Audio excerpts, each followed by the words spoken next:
Soyons saints, en partenariat avec Magnificat. Nous souhaitons une sainte fête aux Amédées. Plantez dans votre vie la croix du Christ.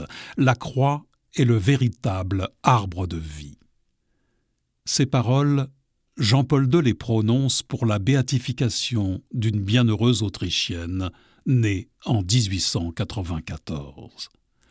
Maria Restituta Kafka nourrit dès sa jeunesse le désir de servir les pauvres et les malades et veut devenir religieuse par amour de Dieu et des hommes. Malgré l'opposition de ses parents, elle parvient à entrer chez les sœurs franciscaines de la Charité, où elle peut réaliser sa vocation dans le monde hospitalier de Vienne.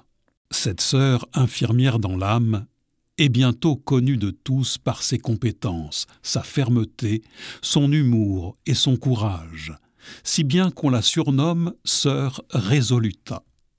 Cette religieuse savait aussi vivre. Après chaque opération difficile, elle se rend au bistrot pour boire une grande chope de bière, accompagnée d'une goulache. Lors de sa béatification à Vienne en 1998, les sœurs franciscaines vont d'ailleurs faire brasser une bière au nom de Restituta pour fêter l'événement. Lorsque le nazisme répand ses erreurs en Autriche, sœur Maria Restituta ne peut pas se taire. Elle commence par refuser de retirer les crucifix des chambres des malades, et lorsqu'une nouvelle aile est construite à l'hôpital, elle a le cran d'y installer des croix partout.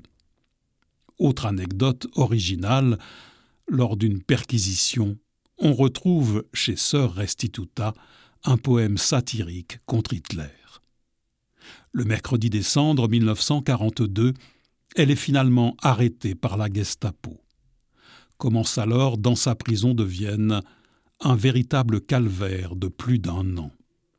Finalement condamnée à mort, elle reste jusqu'au bout fidèle à sa dévotion au crucifix.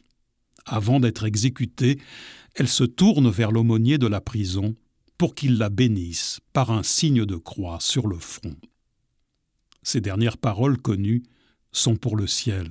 « J'ai vécu pour le Christ, je veux mourir pour le Christ. »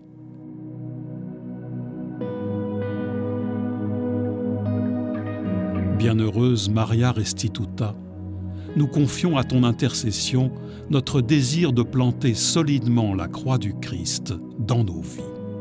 Qu'aujourd'hui, nos signes de croix, véritables prières d'amour pour Jésus, soient faits avec sincérité et profondeur.